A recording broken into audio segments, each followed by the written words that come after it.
Hey guys, what's up? Spectre here, and with the impending release of Cyberpunk 2077, tons of news has been circulating about the game, but there's still one aspect of Cyberpunk we know next to nothing about: its multiplayer. Now it's worth noting that this mode is being worked on by a separate team at CD Projekt, and it isn't due to release until at least a year after the proper single-player game. But I thought it would still be interesting to take a look at every official piece of information we can find on it, and then jump into some speculation. Let's begin.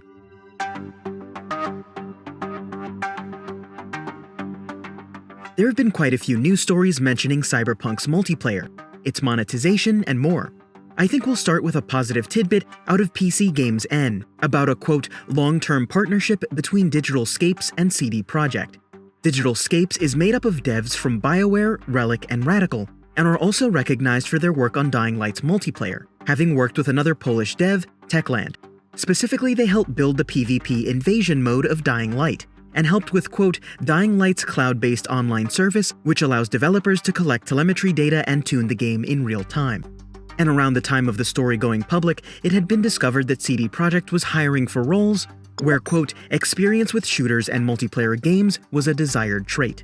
This story goes hand in hand with another incredibly important factor for the game's development, specifically its funding. In a 2016 story out of gamesindustry.biz, we learned that CD Projekt had received a grant from the Polish government, in the tidy sum of $7 million. Apparently these funds were awarded to bankroll 4 proposals from CD Projekt, as well as an additional proposal to create, quote, generic support cross-platform multiplayer gaming software for popular consoles and operating systems. In that same piece, it also stated that CD Projekt Red planned to use that grant towards research in multiple areas, including, quote, seamless multiplayer. To be a little more specific, here is a direct translation from the grant application, stating exactly what they mean by seamless multiplayer. Complex technology for making unique multiplayer gameplay mechanics, including the ability to search for opponents, manage game sessions, replicate objects, and support for different game modes, along with a unique set of dedicated tools.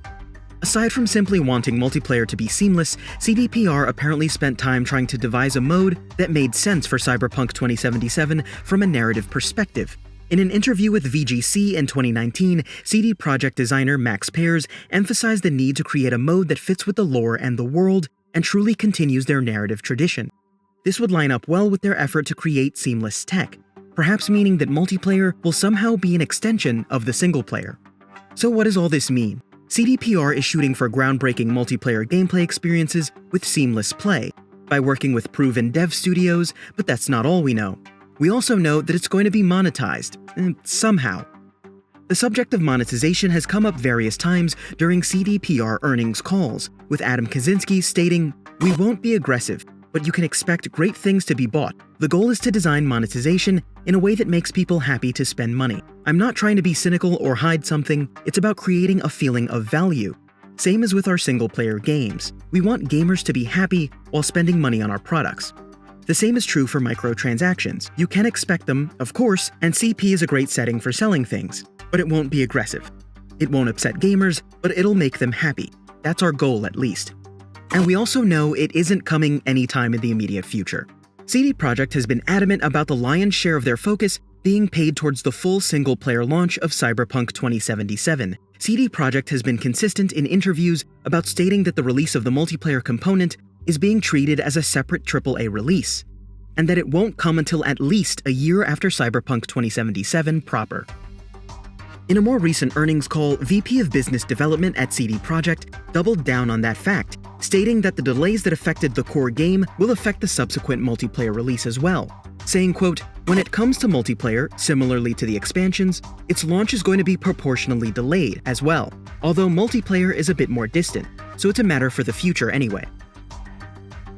So now that we've gone through the more credible news sources, let's dive into the realm of speculation, using existing lore to give us an idea of what a multiplayer experience in Cyberpunk could look like. There's one bit of lore in particular that seems perfect: the combat zones. These areas just beyond megacity limits are no-go areas for law enforcement, ruled mostly by roving gangs and vigilantes. According to the Cyberpunk wiki, Night City's combat zone seems to be growing every year, and other cities have actually walled in theirs. Perhaps in 2077, Night City has a walled-in combat zone as well. It's a zone that's easy to get into, but almost impossible to escape, riddled with abandoned factories, shops, and buildings. The only known faction to regularly enter it is the Trauma Team, and that's only with their bleeding-edge tech on hand. So what could a multiplayer experience in this fabled combat zone look like? Perhaps players have to venture within, in search of tech or to complete objectives, with other players acting like the obstacle to complete those objectives, or even complicating your escape. Think Dark Zone from The Division. Or perhaps players will be allowed to fight for combat zone gangs, each faction vying for more total control of the zone, something akin to For Honor. Another possibility still is a GTA Online-style instance of Night City, allowing players to roleplay on a different level, letting us live out our own lives in a city packed with other players. Perhaps even acting as fixers for one another, where we aren't blowing things up randomly like in GTA Online, but playing our own parts in an interwoven narrative. It's also worth noting that CD Projekt often look towards Rockstar and their success as direct competition to Cyberpunk 2077. And it's also worth revisiting the fact that the Polish government invested in CD Projekt in order to create cutting-edge multiplayer tech and experiences. Turning us all into characters with independent goals in a huge sandbox-style RPG would certainly be different, and I also think this fact makes another run-of-the-mill battle royale much less likely. And my final theory rooted in lore comes from the Netrunner lore dive I posted a while back. Let's listen to that. Tier 4 tech is usually reserved for Corpo Netrunners. These hackers use top-of-the-line, bleeding-edge tech. Their stations have life support built in, blood cooling systems, cryostasis, and more. They usually operate in teams of 4 or 5, defending one another from other corporate agents prowling the net. And if I come to think about it, that sounds like an interesting premise for multiplayer gameplay. Allowing players to join up in groups in order to enter the cyber and complete objective-based missions, fighting off enemy netrunners would certainly be fitting for Cyberpunk, perhaps even rewarding players with upgraded netrunning tech, allowing us to build our own battle stations in-game, leveling up our gear and becoming more efficient netrunners in the process. While it's somewhat reminiscent of what we saw from Deus Ex, I think CD Projekt could pull this off in a much more effective and engaging way. Or maybe it'll even be a mixture of story-based co-op missions, wave gameplay, and more, in the vein of Ghost of Tsushima Legends, which has been absolutely blowing me away lately. All of these scenarios could be easily monetized, making players pay for certain customizations, weapon skins, and cosmetics, which is a balance I'm sure CD Projekt will try to maintain, as much of their success comes from the goodwill that they've built up with customers. But the truth is, they'll have to monetize this, somehow. But that's it for everything we know about Cyberpunk's multiplayer mode thus far. What would you like to see in a multiplayer version of Cyberpunk? Oh, and if you haven't, check out my lore dives in the description or at the end of this video. And make sure you're subbed, as I'll be covering this game well through release and beyond. And if you like this video, please do hit that like button and consider subscribing. And as always, thanks for watching, guys.